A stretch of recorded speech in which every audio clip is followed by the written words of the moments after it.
Non, c'est quand j'étais petit, je jouais au billes et puis...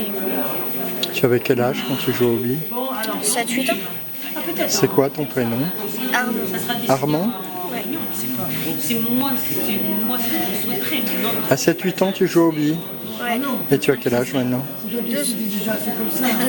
12 ans? Ouais. Et tu ne joues plus au billes? Non. C'est pour les petits? Non, pas forcément, mais c'est... Bah, quand on y joue, c'était à l'école. Maintenant, au collège, on y joue plus. C'est interdit au collège de jouer aux billes? Alors, je sais pas. Tu sais pas? C'est quand même pas Monsieur Poupon qui t'interdit de jouer aux billes. Non. Alors, tu m'as dit ça, c'est une bille chinoise. Ouais. Et on y joue comment? Bah, le but, c'est de...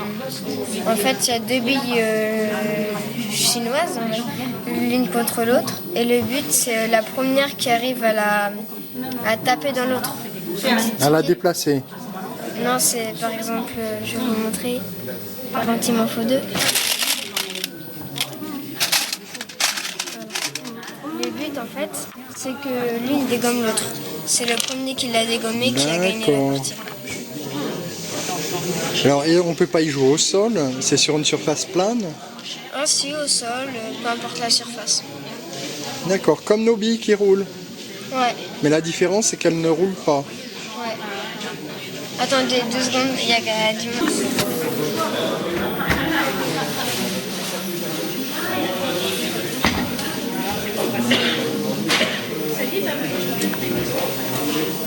Alors, vous collectionnez quoi, madame? Monsieur. C'est le monsieur? Oui. Je vais aller le voir, alors. Les pièces de monnaie? Bon, ça s'appelle comment, le collectionneur? Ah, c'est numismate, d'accord.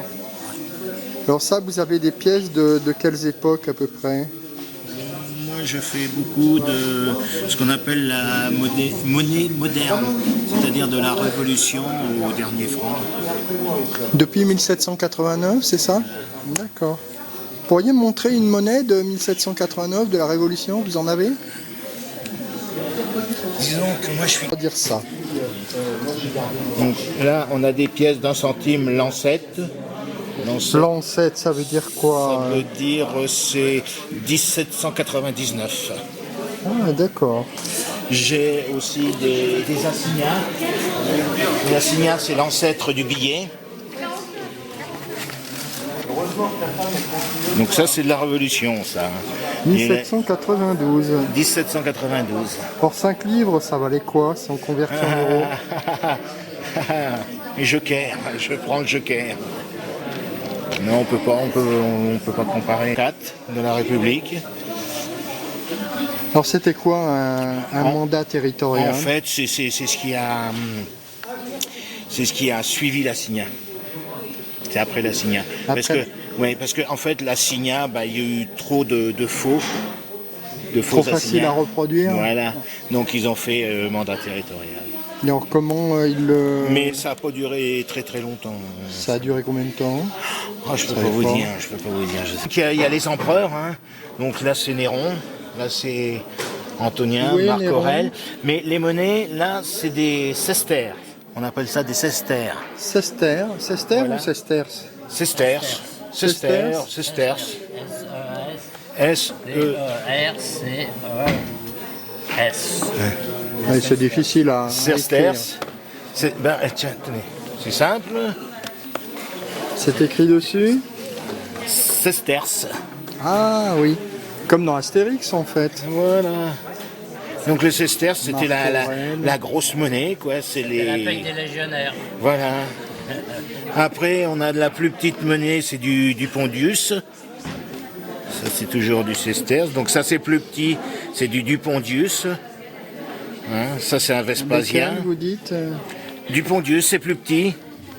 Au point de vue, vous voyez, c'est moins gros. Oh, c'est le nom de la monnaie, c'est ça? C'est le nom de la monnaie, c'est un Dupondius. Dupondius. Voilà. Étonnant. Oui. Après, ben, on a de la plus petite monnaie, c'est du Folis. Alors c'était fait en quoi? C'est de l'or? C'est du Bronze. béton? Bronze. C'est du bronze? Oui. Oui. Enfin, ceux-là, c'est du bronze. Après, on a les deniers qui sont en argent. Où donc? Ici, là. Voilà, les petits deniers en argent, toujours époque romaine. Alors, une question. Vous êtes un collectionneur apparemment avisé et éclairé. Comment vous vous procurez ces monnaies? Eh bien, disons que ça, c'est une collection d'un confrère qui a arrêté, donc au point de vue des monnaies romaines. D'accord. Sinon, il y a beaucoup de possibilités. Il y a la possibilité du salon. Aujourd'hui, j'ai repris, parce qu'on vient, bon, c'est sûr, c'est pour vendre nos doubles, mais c'est... Une monnaie de confiance. Oui, c'est quoi? C'est un monneron. Un monneron, c'était les frères Monneron à Paris qui frappaient des monnaies. Ils avaient l'autorisation? Ils avaient l'autorisation. De qui? Comité révolutionnaire ou quelque chose comme ça? Oui, on va dire de l'État. Où est-ce qu'il est? J'en ai un qui est beau. Voilà, le voilà. Un monneron de... Un monneron de 5 sols. Oui. Alors, c'était quoi? C'était l'équivalent de quoi, un sol? Sol, à l'équivalent de quoi, un sol? C'était les anciennes monnaies. Hein. C'était pendant la Révolution, c'est pareil, c'est difficile À trouver l'équivalent en ouais, euros. ouais. Mais je vais vous faire voir l'autre côté.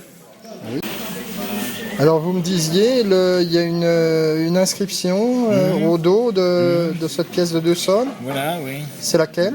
Donc, c'est fabriqué par les frères Monneron à Paris.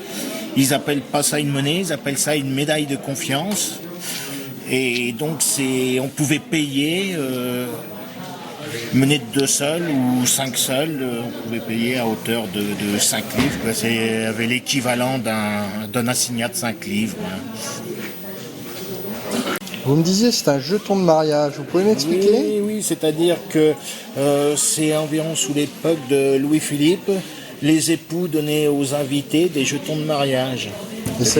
Aux parents, à la famille. C'est un souvenir ou... Oui, un souvenir. Et donc de l'autre côté, celui-ci n'est pas... Mais il marquait les empreintes. Voilà.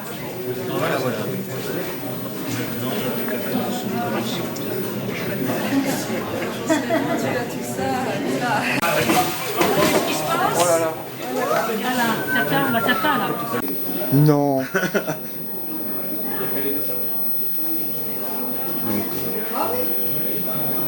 Donc il faut